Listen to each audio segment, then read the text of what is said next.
जादूगढ़ गांव के पास एक नदी बहती थी। खेती के साथ साथ पीने के लिए भी उसी नदी का पानी इस्तेमाल होता था।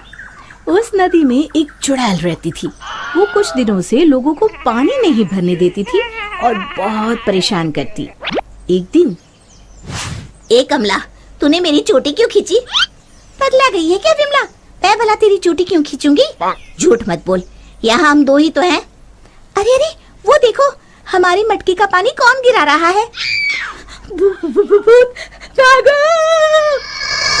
रास्ते में उन्हें भुवन मिला, जो बैलों को पानी पिलाने नदी लेकर जा रहा था। क्या हुआ? इस तरह क्यों भाग रही हो जैसे भूत पीछे पड़ गया हो? हाँ दादा, भूती है नदी पर, सच में।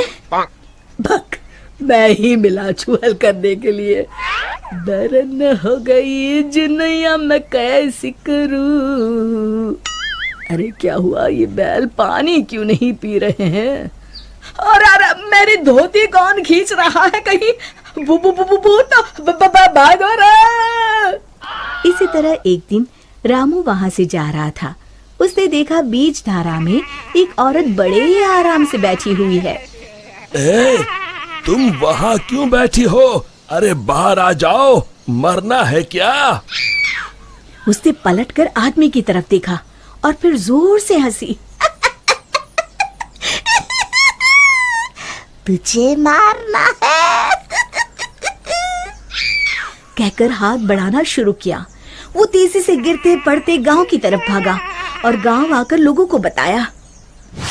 हाँ, उस दिन मेरे बैलों को पानी भी नहीं पीने दिया उस चुड़ैल ने। हमारी मटकी का पानी गिरा दिया था। लगता है हमें ये गांव छोड़ना ही होगा। बिल्कुल सच कहा भुवन, मेरा भी यही मन है। गांव के सब लोगों ने गांव छोड़ने का निश्चय कर लिया। भुवन बेटा, हो गई तैयारी? हाँ काका, हो ही गई समझो। मुझे लगता है क्यों ना हम मुखिया जी के पास चले। हाँ, शायद कोई उपाय निकले। काका, मुखिया जी कोई ओझा तो नहीं? मुझे लगता है हमें हनुमान मंदिर के पुजारी के पास चलना चाहिए। बात तो तुम्हारी भी सही है।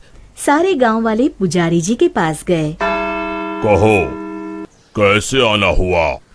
हाँ पंडित जी, हम नदी वाली चुड़ैल के आतंक से परेशान हैं। आए दिन उसका आतंक बढ़ता ही जा रहा है। मुझे तो लगता है हम सबको भी गांव छोड़कर भागना पड़ेगा। समस्या तो गंभीर है, पर भगवान दयालु है। अवश्य ही कोई उपाय मिल जाएगा।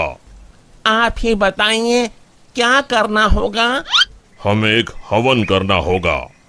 जैसे ही उस हवन का पवित्र धुआं उसे लगेगा, वो श्राप मुक्त हो जाएगी। पर चुड़ैल को हवन कुंड तक लाना असंभव है। असंभव में ही संभव छुपा है भुवन। तो हवन किया जाए। कल हस्त नक्षत्र है, कल ही ठीक रहेगा। ठीक है पंडित जी। आप लोग इस सामग्री की व्यवस्था कर लीजिए। मैं ब्रह्म मुहूर्त में वहां पहुंच जाऊंगा। हम सब भी पहुंच जाएंगे। हवन कुंड तैयार है, मैं जल लेकर आता हूँ नदी से। किसकी मौत आई है जो मुझे सोते ही जगाने चला आया? चुड़ैल जी, आप सोइए, मैं तो पूजा के लिए जल लेने आया हूँ। ये नदी मेरी है, इसका पानी भी मेरा, समझे? और हाँ, अपनी अकल को प्रसाद के जैसे बांटना बंद करो, समझे? पर क्यों चुड़ैल जी? क्योंकि मैंने ऐसे कहा। अब चुप, एकदम चुप। चुड़ैल जी, क्यों ना एक शर्त लगाई जाए। जो हारेगा उसे दूसरे की बात माननी पड़ेगी। बोलो, मंजूर है? तुम साधारण गांव वाले मुझ जैसी ताकतवर चुड़ैल से शर्त लगाओगे? चलो। चुड़ैल जी, पहले शर्त सुन तो लो। जितना तो मुझे ही है, फिर भी बता ही दो। अभी हम यहाँ नदी पर हवन पूजन कर रहे हैं, आपको उसमें आना होगा।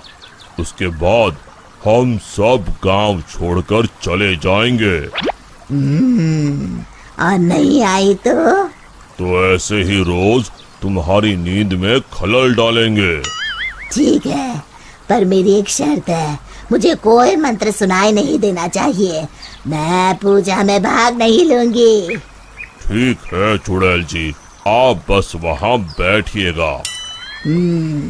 चलो। गांव वाले चुड़ैल को देखकर डर गए, पर पुजारी जी ने इशारा किया तो वो शांत होकर बैठ गए। जैसे ही पंडित जी ने आखिरी आहुति आग में डाली और धुआं चुड़ैल की तरफ गया, वो जलने लगी और जोर जोर से चीखने लगी। बचाओ, मैं जल रही हूँ, बचाओ, कोई बचाओ, मैं सबको खा जाऊंगी, किसी को नहीं छोड़ूंगी, बचाओ। धीरे धीरे उसकी आवाज शांत हो गई। सब लोग सोच रहे थे कि चुड़ैल जलकर राख हो जाएगी, पर ये क्या? उस डरावनी चुड़ैल की जगह पर एक खूबसूरत परी खड़ी थी। वो मुस्कुराते हुए बोली, मैं एक परी हूँ। एक शाप के कारण मुझे चुड़ैल बनना पड़ा। आज आपके कारण मैं शाप मुक्त हो गई हूँ। अब मैं परी लोग जाऊंगी। उससे पहले एक वरदान देना चाहती हूँ। मांगो, क्या मांगते हो?